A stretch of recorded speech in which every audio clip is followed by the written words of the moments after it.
Hi guys. So Alexander గురించి అందరికీ తెలిసే ఉంటుంది.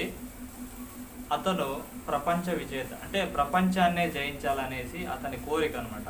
ఆ ఉద్దేశంతో ప్రపంచ దేశాలన్నిటి మీద యుద్ధాలు చేసి గెలుచుకుంటూ వస్తూ ఉంటాడన్నమాట.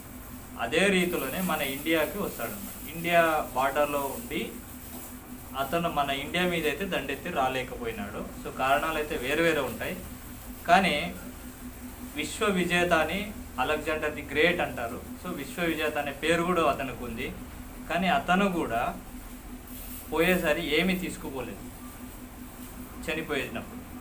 ఆ ఉద్దేశంతోనే ఆ అలెగ్జాండరు చనిపోయే ముందు తన సహోదరులతో, అంటే తన చుట్టూ ఉండే వాళ్ళతో చెప్పి, నేను ఇక చనిపోగలను, నా శవపేటికను తయారు చేయండి.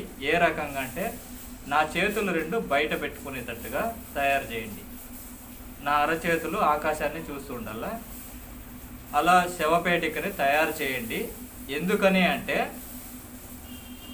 మనము పోయేసరి ఏమి తీసుకుపోము అని చెప్పేదానికోసమే అలెగ్జాండర్ ప్రపంచ విజేత, విశ్వ విజేత, అలెగ్జాండర్ ది గ్రేట్ అంటారు. సో అతను పోయేసరి కూడా ఏమి తీసుకుపోలేదు. అలెగ్జాండర్ అట్లాంటి వాడే, ఏమి తీసుకుపోలేదు, ఇక మీరెంత అని అందరికీ లోకానికి తెలియజేయాలనే ఉద్దేశంతో తన శవపేటికను తన రెండు చేతులు బయటపట్టి అరచేతుల్ని పైకి చూస్తున్నట్టుగా రెడీ చేయించుకున్నాడు అనమాట.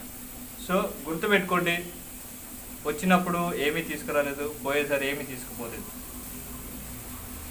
Please subscribe.